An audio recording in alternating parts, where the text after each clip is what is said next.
간헐선사 디지털 참선방입니다. 지금도 화두가 간절히 들려 있어야 됩니다. 화두자와 어묵 동정에 화두가 역력해야 되고 간절해야 됩니다. 불교는 깨달음의 종교입니다. 특히 깨달음에 이르는 첩경이 지름길이 간화선입니다. 화두 참구를 해서 깨달음에 이르는 선사들이 제일 많습니다. 그래서 간화선을 하게 됩니다. 관화선이 뭔고 하면 화두를 참구하는 겁니다. 볼 간자 화두를 본다 이 말이거든요. 화두를 간절히 참구하면 모르는 것을 알려고 간절히 참구하는 게 참선입니다. 오직 모르는 것을 알려고 머리에 불 났을 때 불 끄듯이 일념으로 참구를 해야 됩니다. 꿈도 없을 때는 어디에 있었는고 하고요, 간밤에 어디 갔다 왔나 하고, 잠자리에 들어서는 어디로 가는고 하고 간절히 참구를 해야 됩니다. 간절히가 무슨 뜻인가 하면, 가스레인지에 가마솥을 올려놓고 가스불을 켠다고 하면 일단은 불이 약해서 그 큰 가마솥에 물이 끓으려면은 얼마나 많은 시간이 걸리겠습니까? 하다가 오히려 지쳐서 포기하는 경우가 생길 수도 있겠죠. 3단 이상으로 아주 강력하게 틀어서 화력을 높이는 게, 강력하게 높이는 게 간절한 거고요. 골똘히 하는 겁니다. 그럼 물이 끓듯이 그 가스불이 계속 켜지면 언젠가는 물이 끓게 됩니다.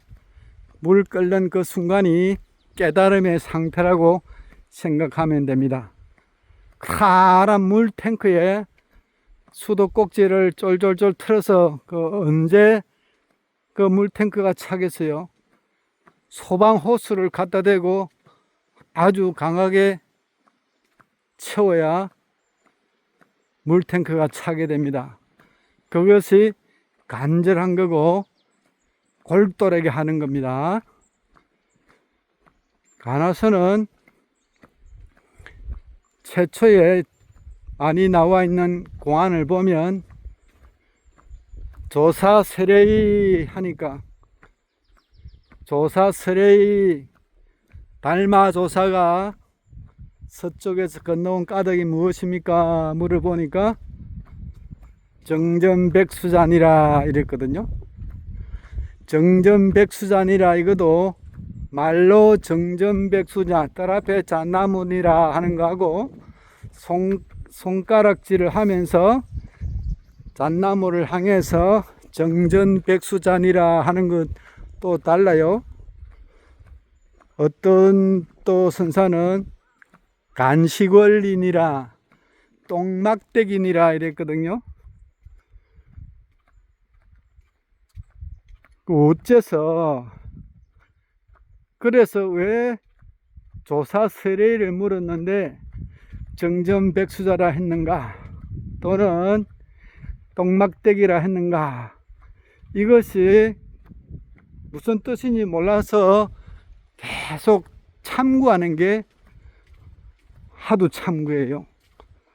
그러다 보면 옛날에는 몰랐죠, 왜 깨닫는지를.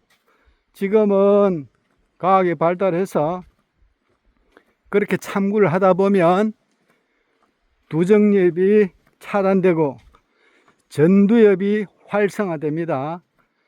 그 임계 시간, 즉 가스레인지를 틀어서 물을 끓일 때 끓게 되는 그 시간까지가 우리가 깨달음을 향하는 참구 시간이지요.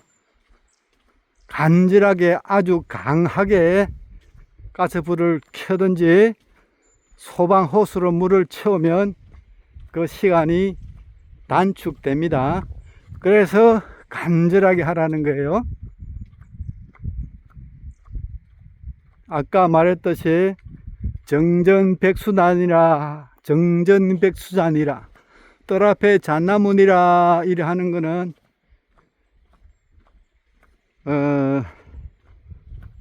개에 불성이 있습니까 없습니까 하니까 무행도리와 같고요. 손가락질을 하면서 뜰 앞에 잣나무니라 하는 거는 부처님이 염꽃을 들어 보이는 것과 같은 거예요. 염화미소라고 그러지요. 부처님이 연꽃을 드니까 마가섭이 미소를 짓는다는 삼처전심 공안 중에 하나지요. 그것처럼 간화선은 모르는 것을 알려고 간절하게 참고하는 겁니다. 깨달음은 스님들의 전유물이 아닙니다. 지금은 출가하지 않아도 일상생활 하면서 사회생활 하면서 결혼생활 하면서도 깨달을 수 있어요. 깨닫는 게 목적이지 절에 가서 기복을 바란다든지 죄를 모신다든지 죄를 모시는 것도 이유가 있습니다.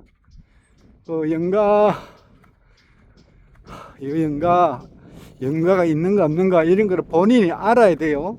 윤회가 있는가 없는 것도 알아야 되고 윤회가 어떤 건지 확실히 알아야 휘둘리지 않습니다. 제발 불교의 본질은 깨달음이 있어요. 내가 깨달아서 부처임을 확인하는 것이고 생사해탈을 하는 겁니다. 삶과 죽음이 없다는 것을 본인이 알아야 돼요. 천하의 대자유인이 됩니다. 그것이 불교가 근본적으로 가는 길입니다.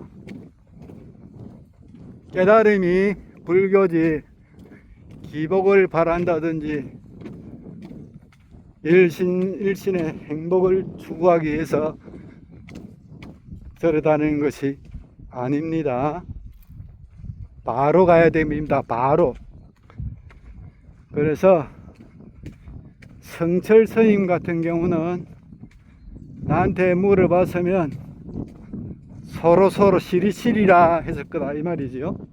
어떻게 해서 그래서 화두가 생기는 게 조사설의를 물었는데 어떻게 시리시리 서로냐 이것을 간절히 궁금해하는 게 화두 참구입니다. 어떤 선사는 똥막대기라 하고 어떤 선사는 삼석언이라 하고 어떤 선사는 호빵이라 하고 그리고 화두는 궁금하라고 그렇게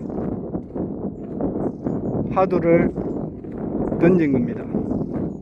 그거를 알고 궁금하면 깨닫게 됩니다. 간절히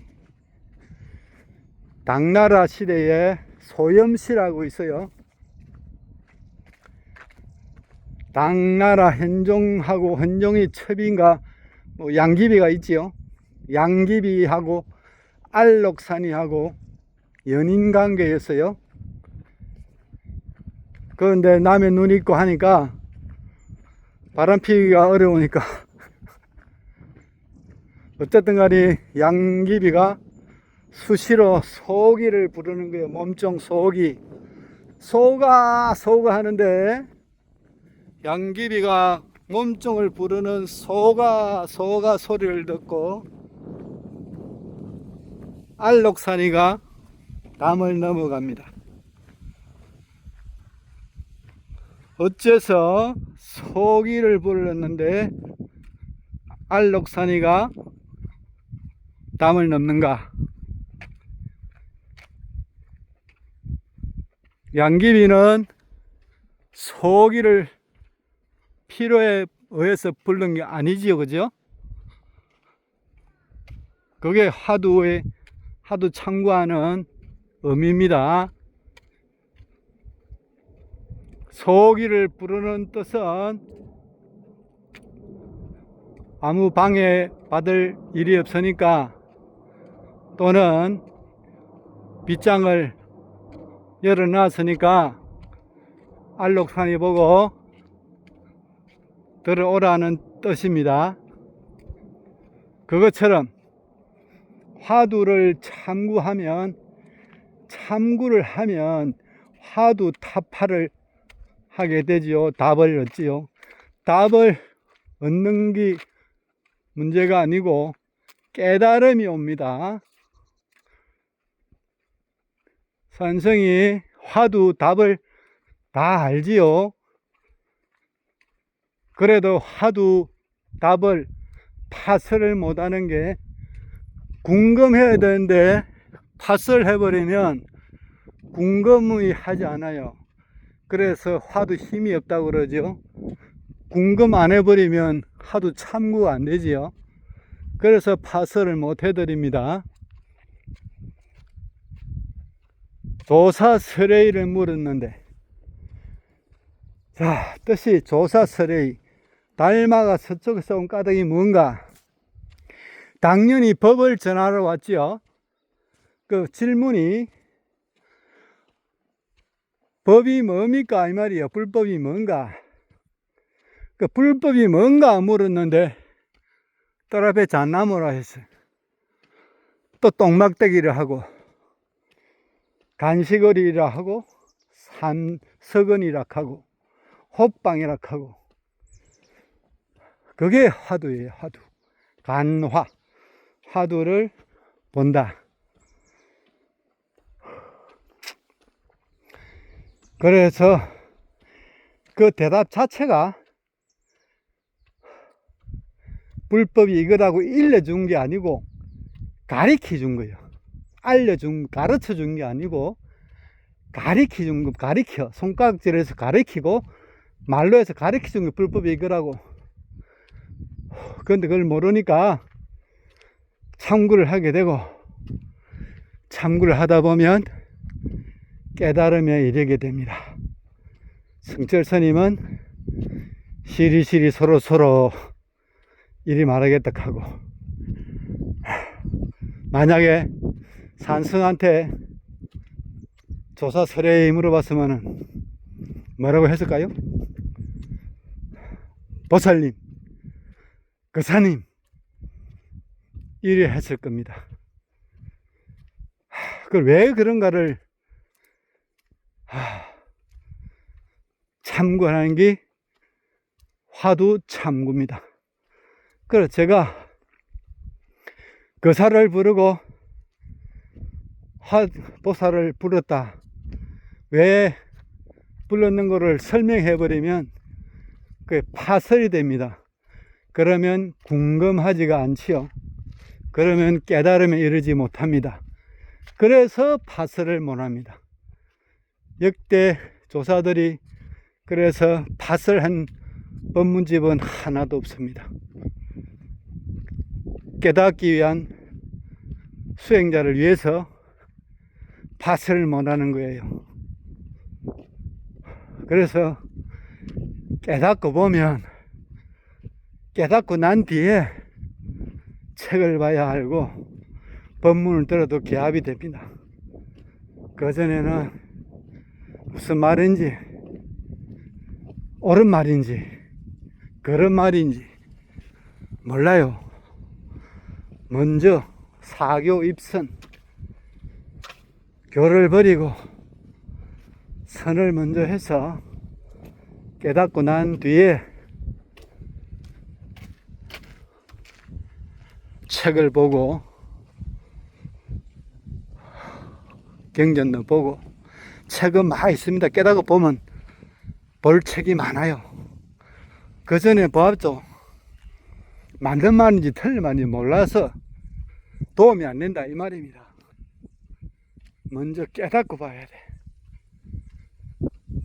오직 꿈도 없을 때는 어디에 있었는가 하고, 간밤에 어디 갔다 왔는가, 어디로 가는가 하고 간절히 생명입니다. 간절히 핵심이고요.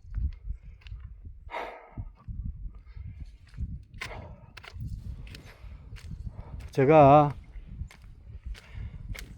잠자리 들기 전에 첫 영상을 짧게 올립니다. 왜냐하면 화두를 놓치지 말라고 경책하지요. 저는 입성 스님 소임으로 지금 동영상을 제작해서 올립니다. 그래서 꼭 알람 설정해서 좋아요, 구독 이런 건 저는 모르겠고, 저는 뭐 수익을 바라고 하는 건 아니까 알람을 설정해야 제가 하는 법문이라든지 그 다음에 경책하는 그 시간을 알지요. 그냥 누가 채거나 하지 않으면 화두를 놓치기가 쉽지요. 성근이 깊어서 화두를 잘 드는 뭐 불자도 있겠지만은 대부분의 그렇게 안 됐으니까 아직 깨닫지 못했겠지요. 그러니 알람 설정을 꼭 해서 제가 올리는 영상을 꼭 볼 수 있었으면 좋겠습니다. 감사합니다. 계속 화두 정진하시기 바랍니다.